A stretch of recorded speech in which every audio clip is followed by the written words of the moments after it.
अभी जो कुछ भी हो रहा है आप सभी देख पा रहे हैं। पहले हिंडनबर्ग की रिपोर्ट और अभी अमेरिकी सरकार पूरी तरह से अडानी पर ही टूट चुकी है।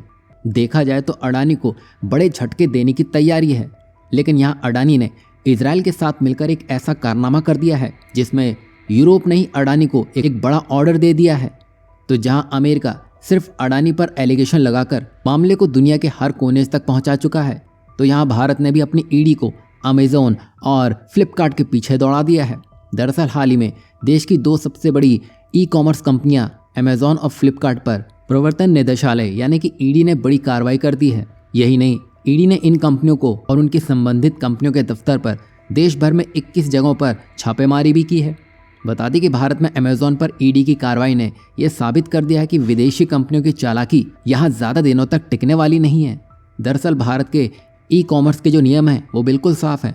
ये कंपनी केवल मीडिएटर के रूप में काम कर सकती हैं, यानी विक्रेता और ग्राहकों को जोड़ने का काम करेगी। लेकिन ईडी की जांच में खुलासा हुआ है कि अमेजोन ने इन नियमों का उल्लंघन करते हुए खुद सेलर के तौर पर काम करना शुरू कर दिया। उदाहरण के तौर पर एक सेलर जिसकी वार्षिक बिक्री हजारों करोड़ रुपए की है, उसकी कमाई मात्र 20 लाख में ही सिमट चुकी है। और ये असमानता शक पैदा करने के लिए काफ़ी है। और गहराई से इसकी जांच पड़ताल करने पर यह बात सामने आई कि अमेजोन ने इस सेलर के साथ मिलकर बाजार से सामान खरीदा और अपनी वेबसाइट पर बेच दिया। और इस प्रोसेस में वे सेलर को मिलने वाला कमीशन खुद ही मुनाफे में बदलने लगे हैं। अब ईडी इस मामले की गहराई से जांच कर रही है, जिसमें भारी जुर्माने और बिजनेस मॉडल में बदलाव की संभावनाएं भी शामिल हैं। अब ये कदम ये भी सुनिश्चित करेगा कि फ्लिपकार्ट जैसे अन्य खिलाड़ी भी नियमों का पालन करें। और ये मामला भारत की शक्ति और आत्मनिर्भरता की मजबूती के संकेत भी दे रहा है, जहां विदेशी कंपनियों को ये समझ लेना चाहिए कि भारतीय बाजार में घुसपैठ करने के लिए कानूनों को तोड़ना अब आसान अमेजोन के लिए नहीं रहने वाला है।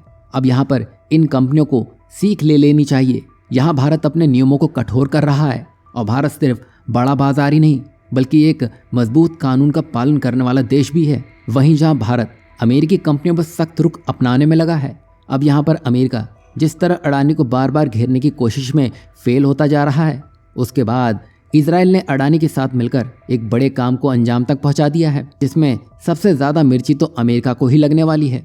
ये तो आप जानते हैं कि अडानी ग्रुप जिसने हाल ही में श्रीलंका के कोलंबो बंदरगाह का संचालन अपने हाथों में ले लिया है, अब साउथ चाइना सी में भी एक नया बंदरगाह लेने की योजना बना रहा है। साथ ही ये ग्रुप इजराइल के हाइफा बंदरगाह में भी 70% हिस्सेदारी रखता है।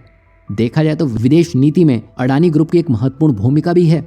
अगर ऐसे में अमेरिका की तरफ से अडानी पर एलिगेशन लगाए जाते हैं तो ये उन देशों के मनोबल को कमजोर करेगा जिन देशों ने अडानी पर भरोसा दिखाया है और अमेरिका के एलिगेशन साबित भी नहीं हुए हैं। और केन्या ने अडानी की 2 बड़ी परियोजनाओं को ही रद्द कर दिया है। मतलब ये हुआ कि अगर माहौल ही ऐसा बनाया जाएगा कि अडानी भरोसे के लायक नहीं है तो इससे फर्क भारत को ही पड़ेगा और इससे भारत की विदेश नीति पर भी गहरा असर पड़ेगा, क्योंकि अब केन्या के प्रोजेक्ट में चीन अपनी एंट्री कर सकता है। लेकिन इन सब के बीच एक बड़ी और एक पॉजिटिव डेवलपमेंट देखने को मिली है। जैसा कि आप जानते ही हैं, भारत और इजराइल मिलकर हथियारों का निर्माण करते हैं और उनका बड़े पैमाने पर एक्सपोर्ट भी करते हैं।